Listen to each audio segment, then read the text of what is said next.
Hi, everyone. My name is Kiara Tippett, and I'm a junior on the BU women's basketball team and the president of BU Athletics Student Athletes of Color Group. And we want to welcome everyone to Let's Chat with Student Athletes of Color.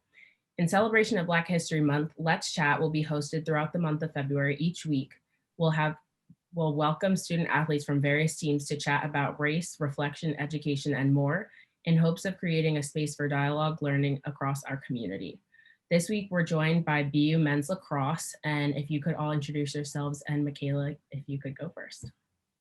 Yeah, I'm Michaela Alcorn. I'm the head of outreach and communications. I'm a junior, and I'm on the women's soccer team. I am Ben Giralamo. I'm a junior on the lacrosse team, and I play midfield.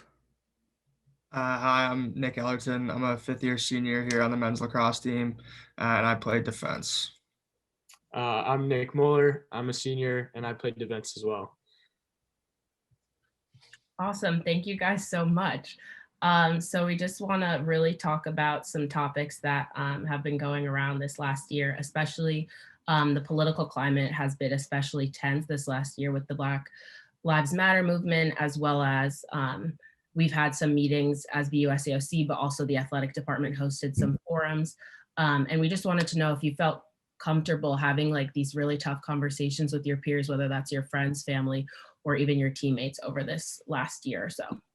I think that in smaller groups, I definitely was willing to start conversations with like friends or family, but I think we were all really challenged when we were speaking as a team to kind of all give input because it's just a much larger group of people. Yeah, I mean, I would echo what Ben said. I definitely think it's easier to have conversations in small groups with people that you're like more familiar with or more comfortable with. With us having such a big team, like on one call with coaches, we'd have like upwards of 60 people. So it's just a lot of difference of perspective and opinion, and it can be challenging to feel like to openly express your opinion or your thoughts on something. But I think one thing that's really great about our team and the culture that we've cultivated is that I felt very comfortable, even in the large group, sort of expressing myself. And I hope that other players did too. And it's just something that I felt like was really great about sort of how we approached like this incoming semester and some of the things going on in terms of the social justice movement. Yeah, I think that was part of the challenge, is really engaging, going from small groups to our entire team, and just sort of holding a meaningful, educated conversation. So we did that through a book that we read and a couple movies just to engage our guys and get everyone and talking about it, because with a predominantly white lacrosse team, it's not always present of mind. And so really getting guys engaged and sort of talking about it in a meaningful sense, I think was really valuable and helpful for our team. Like everyone's sort of coming from a different place, having a different understanding. We're all sort of on different playing fields in terms of like our racial literacy, our social literacy, and like how to talk about these types of things. And it's just really uncomfortable. And I think, yeah, a lot of it is where you grew up, how you grew up, where you're from, which sort of leads us into our next question. Like, did you learn anything about Black History Month growing up in high school or wherever you're from? We did. I had an awesome middle school that taught me a whole bunch about it. And then as we got to high school, it was, I wouldn't say less, but we more covered stuff in history. So taking AP US history, we really focused on it, and just sort of the injustice and sort of chaos that existed, which was extremely valuable. But yeah, I was really lucky to go to a school, and my middle school, I think, did the best job at it of just really educating us and getting us all involved. We would have morning assemblies and have a famous African-American quote from the day and someone we would study for that day. So it was really valuable to me. Yeah, I think similar to Moeller, my AP US class definitely was like more focused on Black History Month than like a lot of other classes. I don't know if the language and the way that Black History Month is talked about was always always made it clear that to like focus on injustices rather than just appreciating like Black people or Black athletes or whatever the case is. But yeah, I think some classes more than others. So I'm from Canada. So I never was a huge history person. So I never took US history actually until my post-grad year at Andover. So Black History Month was definitely something that we addressed like when I was younger and a little bit in Canadian history, but not as like I didn't really get too in depth until that year that I took US history. And it was really eye-opening just in terms of I don't think I ever really appreciated like the depths of which sort of like racism was really ingrained in the U.S. And not to say that it didn't exist in Canada, but it was just something that like I always knew existed, but I never really understood. So that was pretty eye opening for me. That would have been 5 years ago now, and was just like a really interesting experience to learn from a different perspective. Yeah, I definitely think that's a unique perspective, but I know we have a lot of athletes here that are from different countries that are definitely shocked when you come here and there's constantly killings in the news.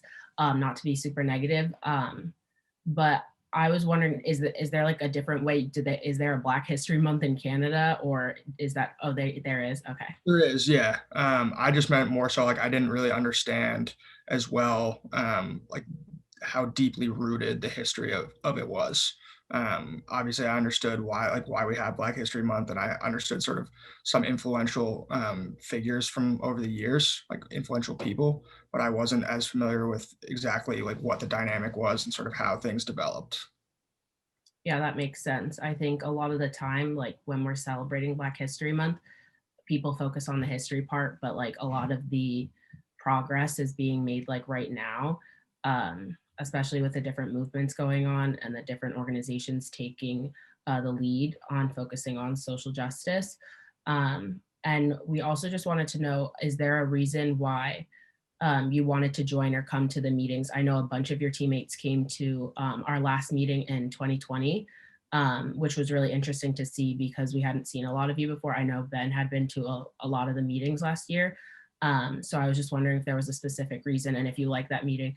And also Nick Muller, if you wanted to comment on your want to join the meetings this upcoming year. I'm really interested in showing support to the athletes in my community. I think we have a really tight knit family on our lacrosse team, and I'd love to just get more involved in SAOC and showing my support and just being there for my other athletes. Yeah, I think kind of echoing that, but I think that the meetings that were held, like the large, like full athletic department meetings with Drew and everyone, like I think I'm speaking for like everyone on them. They were just super moving. And it really just encouraged me to want to get involved more. Yeah, I would definitely agree with what with Ben's point. Like, I think those meetings were really powerful, especially when you see someone like Coach Jones open up the way that he did, and be as emotionally vulnerable as he was with us. And it's just something like I sort of alluded to that I didn't know, like that I'm not as knowledgeable as I would like to be about sort of the history of it. And I want to be involved in the conversation and showing support, but in order to do that, I want to educate myself and really better understand sort of what exactly is going on in order to be a part of those conversations. No, we were really happy to have you guys, especially on the forums over the summer. I think we're a little more intense than some of the talks we have at the end of our SAOC meetings. Like I remember getting emotional and like getting a lot of messages after, whether that was through Instagram or like someone else's coach like emailing me, which was kind of special, but also like it's hard to keep bringing up stuff from like experiences to help people show their support. But I feel like your coach emailed saying you guys just watched a movie to like help better educate yourself. And I think like taking that on yourself is really helpful for the rest of us as well. Cause I'm sure Michaela can touch on that as well.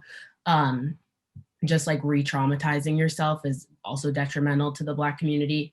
But also when you have that trust with people, I think it's less, you don't have to be as emotional or like you're not breaking down a barrier because you've already built that trust with somebody. I always say like last semester, one of the highlights, but something that just took me so by surprise was how invested people were in the meetings and how open people were. And it was really awesome I think there's clearly just a lot on people's minds, and it was a really great space to just have the athletes and like learn from other athletes and hear their stories. And it's not just Black stories, it's Asian American stories, and like being able to navigate the world as a person of color and like listening to that is really, there's so many similarities, but so many like subtleties and things that make the experience so unique. And I just feel like it was really cool because people had so much to say, and there's clearly so much that like has gone unspoken about, especially in the BU athletics community for so long. So I think it's really special to sort of like create that space for each other. It's been really fun and really great way to just, I don't know, be vulnerable and get to know other people. And like it's weird to be on Zoom and go through those things, but it's also like, I don't know, people seem to take to it and be willing to share, which has been awesome. And it's really cool to like hear about where people grew up, what all I don't know, just how unique it all was, and their upbringing. So I guess it also takes us into the next question. Do you guys come from a diverse town, district, place, wherever? I know Canada's obviously a very unique place, I mean, compared to the rest of us, but. My town is like, it's definitely not all white. It's pretty, I would say it's pretty diverse. Definitely still predominantly white, but I'm not sure where it's at right now because I haven't seen like the student body in a while. Some of the like the lower income spots in my town are also getting gentrified a bit. So it's like a little worrisome of the direction that the school is heading in. But when I graduated, like there's definitely a diverse student body. Yeah, my high school is in the middle of downtown LA, and so we would pull from all over. My commute was 30 minutes to school. There's guys who live up in the Palisades, down in the Valley. So we had a really diverse school, and it just made it so much more rewarding seeing guys from different socioeconomic backgrounds, different sort of ethnic backgrounds, cultural, and just coming together at the same high school. It was an all guys Catholic high school. So we really bonded over our differences. There's only one other kid who came from my middle school. So it was all about sort of making new friends. But then you go into lacrosse and we were not very diverse. We had maybe 3 people of color. And it was just a definite culture shock of not playing with any of those guys before. So the high school overall was really diverse, and I really appreciated that. But lacrosse as a sport is typically not. Yeah, I would just say it's like similar thing. I mean, I lived in one neighborhood for like my childhood, and then moved once I got to high school. And both were like sort of. My old neighborhood was definitely more diverse than my new one. There's a lot of private schools around my new neighborhood, so you got a lot of like sort of more affluent like white neighborhoods.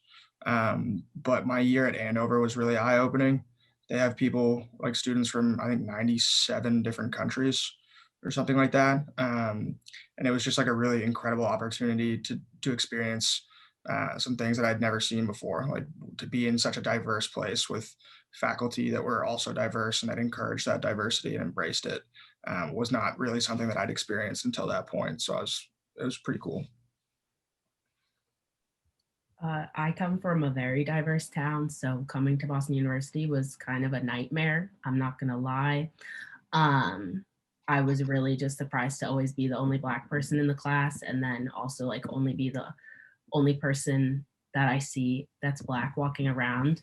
And also like people here don't make eye contact, so it was like a little even, that was like worse too.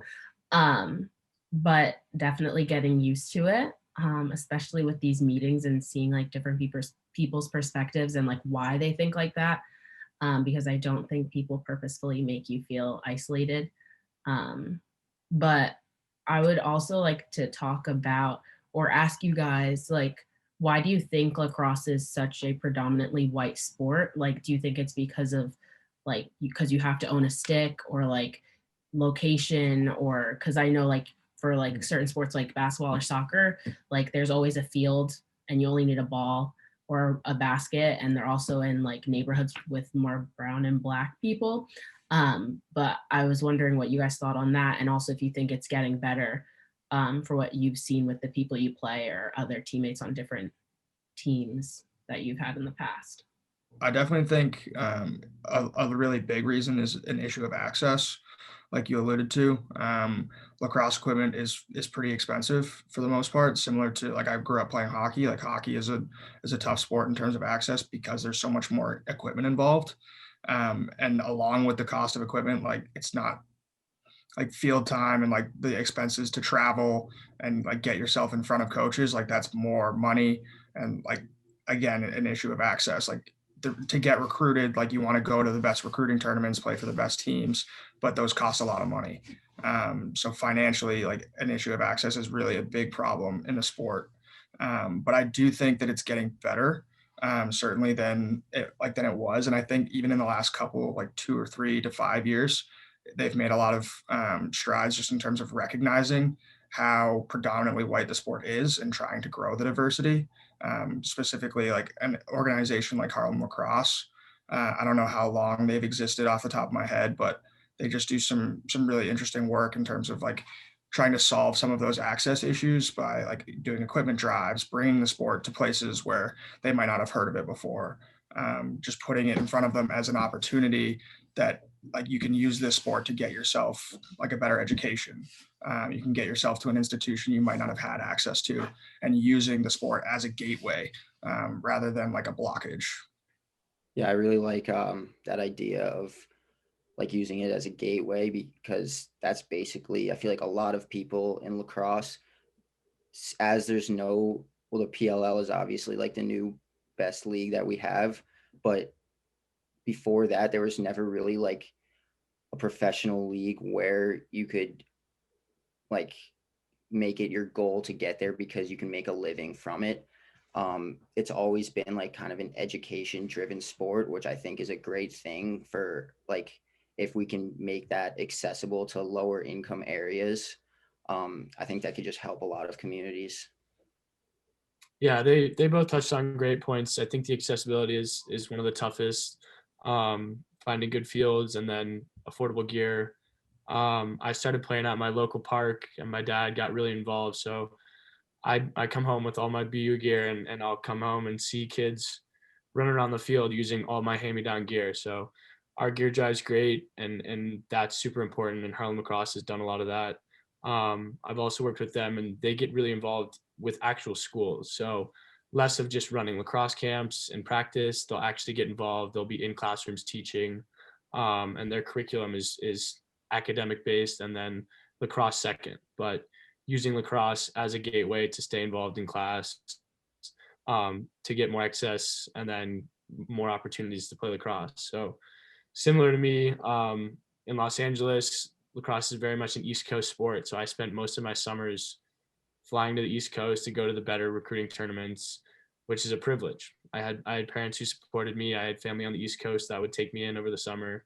And it's definitely something that not all kids on the West Coast and not all kids in areas that don't have the money to support it don't have that opportunity. So the more accessibility, the more we can give back, the more gear drives and support we can give to other people is better. We have a funny term called grow the game, which is just continue to give back and coach. And I think anyone who plays lacrosse, it's such a tight knit family that they're always willing to teach someone how to play, to give someone an opportunity, which is awesome to see.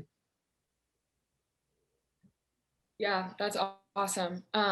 Key had sort of brought this up earlier, but is there like an athlete, a person, a piece of culture that that has played an impact in your guys' lives, role models?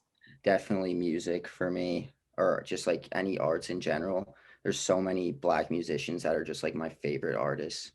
Um, Bill Withers, Kanye West are like two of my favorite artists. Basquiat, in terms of like, I guess not musical art, but just art, all just like inspirations to me.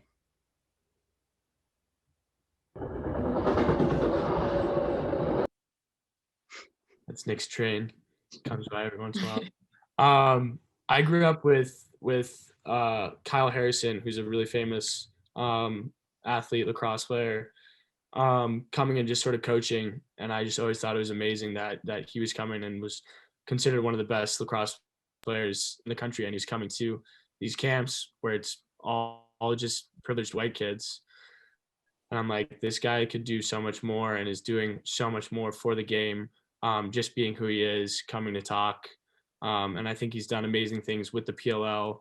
The Professional Lacrosse League is doing a whole lot to be outspoken with not only like Native Americans and giving back to like the indigenous culture, but as well as like just helping the African American community and all that. Yeah, I would say like sports, like sport icons for me, especially like this past year. Like I was kind of like a quiet Kobe Bryant fan, like not super obsessed, but I just really admired like his drive and the competitiveness that he had. And then with the Last Dance documentary and watching like Michael Jordan. So I never like really watched Michael Jordan that much like when I was a kid, because I wasn't like super into basketball. But watching that documentary and just like seeing like his will to win and like the sheer competitiveness and like how much like he just drove everyone around him, I've like become a huge Michael Jordan fan, which I guess I'm a little late to the party, but he's definitely someone that like has sort of like reignited like a sense of competitiveness for me, just in terms of like how much he just wanted to win and he would just do like anything that he needed to. Yeah, I don't know if you guys, I grew up in Newport Beach before I moved to New York, and my dad was a huge golfer, and so Kobe and Tiger Woods were always like my sort of two idols growing up, and still are, I guess, which are both, I mean, Tiger a little bit more controversial, but whatever. And I didn't know this, but I watched this weekend that the Tiger documentary, I think it's on HBO, but sort of similarly to the Michael Jordan one, like it was super motivating. Like it's also crazy. Like it just goes through his whole life and he's had quite a few slip ups and whatever, but it's really, really interesting. So Tiger, watch it. It's good. Yeah, I think that was part of the challenge, is really engaging, going from small groups to our entire team, and just sort of holding a meaningful, educated conversation. So we did that through a book that we read, and a couple movies, just to engage our guys, and get everyone and talking about it, because with a predominantly white lacrosse team, it's not always present of mind. And so really getting guys engaged and sort of talking about it in a meaningful sense, I think was really valuable and helpful for our team.